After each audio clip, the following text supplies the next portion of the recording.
Biden is in Ireland with his son Hunter, paid for by you, the taxpayer. But meanwhile, here in the United States, our Defense Secretary Lloyd Austin says he has absolutely no clue who stole and published military, diplomatic, and intelligence secrets.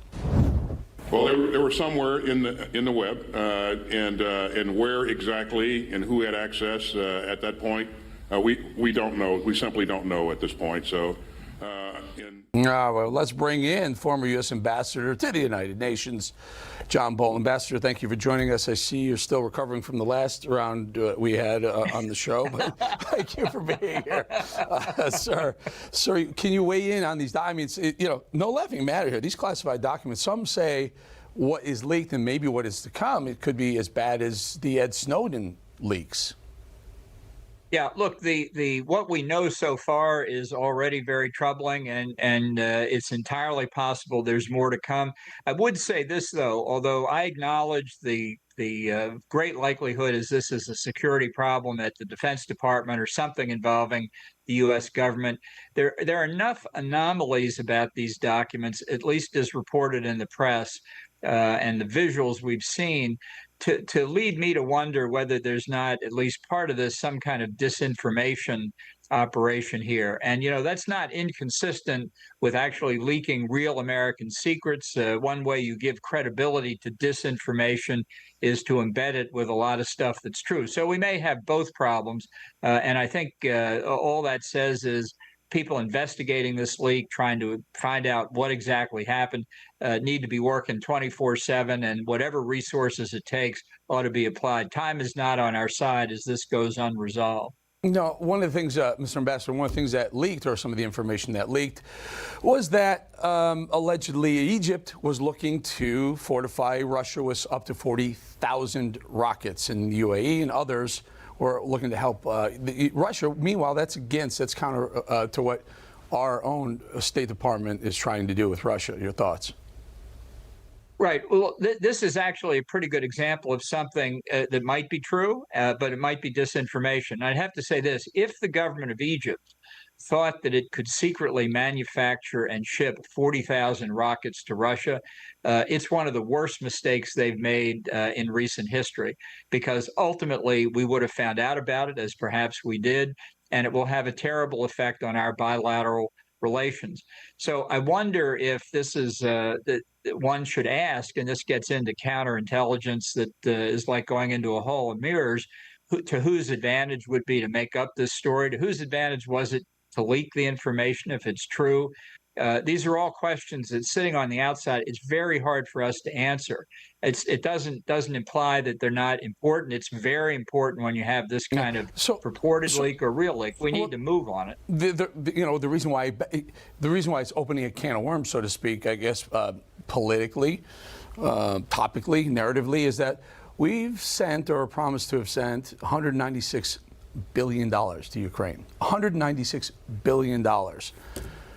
Are we wasting our money? Are we wasting our time? Are we helping them fight a war that we shouldn't even be involved in?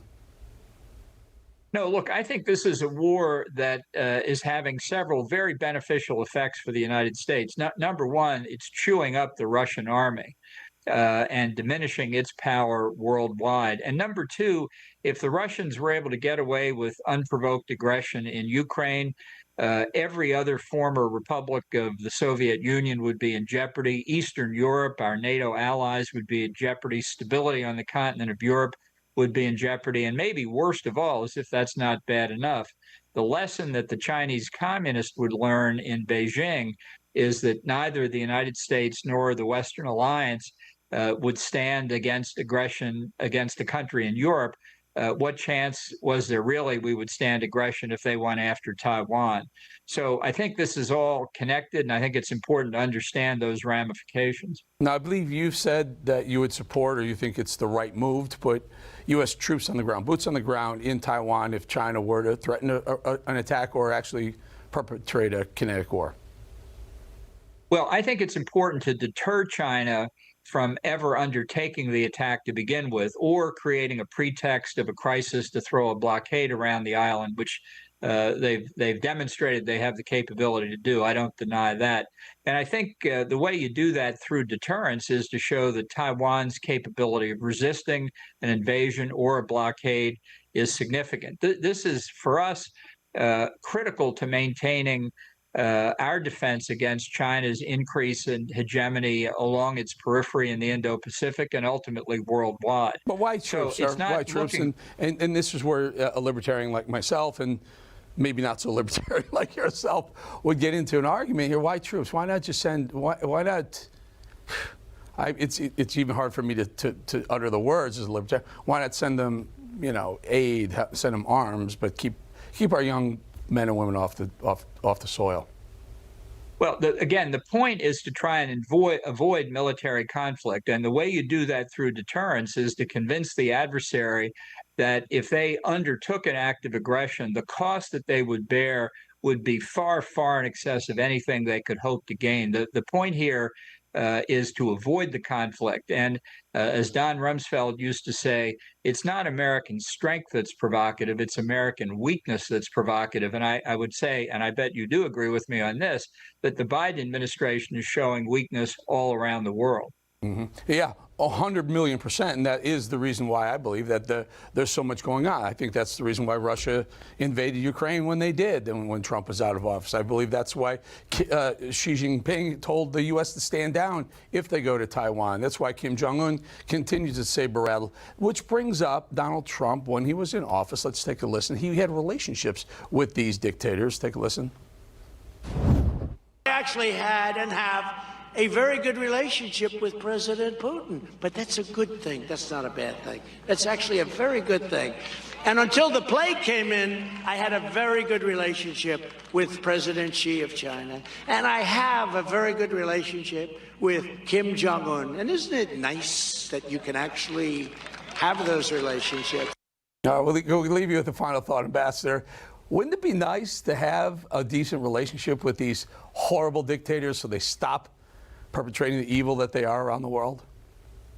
Well, here's how horrible dictators act. They act in what they see as their national interest. And I can tell you, having met all three of those dictators, I think they know exactly what they think is in their national interest. And however cordial their relationship with Donald Trump, it wouldn't cause them to hesitate for a nanosecond to do whatever they thought was necessary. I'm not diminishing the importance of personal relations in international affairs. But sir, when you're dealing with a KGB agent like Vladimir Putin. I don't want to interrupt your final thought, but they didn't. 4 years under Donald Trump. They didn't go anywhere. They didn't show aggression anywhere. The only aggression was from Syria, and Trump put Syria, he bopped him right in the nose, and al-Assad stood down. Well, he didn't stand down long enough, and in fact, what Trump was trying to do is pull the troops out of Syria on several occasions. I think maybe this is my final thought, but I think Putin was waiting for Trump's second term to see if Trump actually withdrew from NATO, which would have made his invasion of Ukraine a lot easier. Interesting. Well, Ambassador, really good having you on. By the way, before we go, are you going to run for president? Well, I'm still thinking about it. Should I declare on your show if I decide to do that? Well, I'm old enough to know that you would never do that but however, I would like to be your first stop at Newsmax if you do in fact declare. Ambassador John Bolton, appreciate your time. Thank you, Eric.